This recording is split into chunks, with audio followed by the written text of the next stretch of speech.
नमस्कार, मास्टर रेसिपीजमध्ये सगळ्यांचं मनापासून स्वागत. कसं आहे, आपल्या महाराष्ट्रात वेगवेगळ्या भागांमध्ये वेगवेगळ्या पद्धतीचं जेवण तयार होतं. भाज्यांचे प्रकार वेगवेगळे असतात, जरी भाजी सारखी असली, वरणाचे प्रकार वेगवेगळे असतात. तसंच ब्राह्मणी पद्धतीची आमटी हा जो प्रकार आहे, हा बऱ्याच लोकांना आवडतो. वेगळ्या पद्धतीची असते, पातळ असते.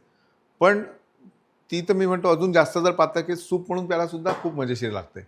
पण गरम भात आणि आमटी असेल, ती कोकम घातलेली, तर मजा येते. चला करूयात ब्राह्मणी पद्धतीची आमटी.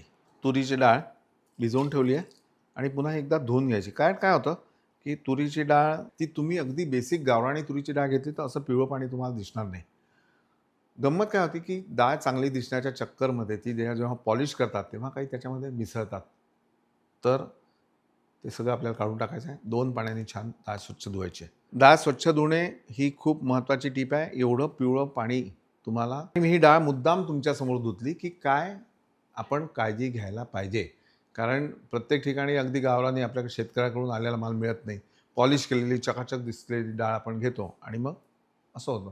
2 वेळा छान पाण्याने धुवून घ्या. स्वच्छ पाणी आल्यावर आपण डाळ शिजत ठेवू. आणि शिजवताना सुद्धा मी पितळेचं भांडं वापरतो आहे की पितळेच्या भांड्यात डाळ अशी शिजवली तर छान शिजते. Instead of cooker. थोडी हळद घालूयात.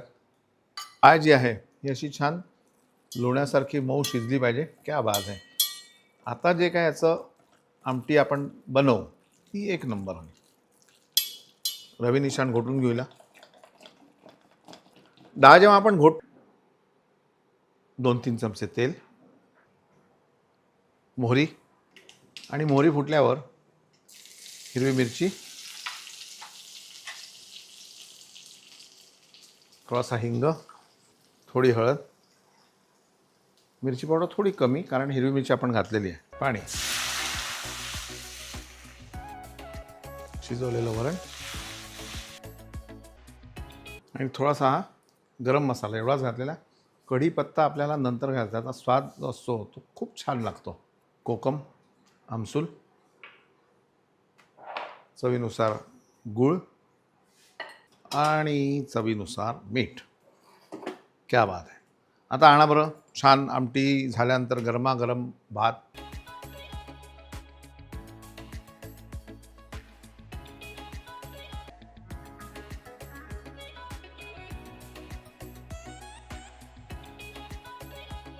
आणि या छान वरण भाताबरोबर पापड जर नसेल तो क्या बात आहे.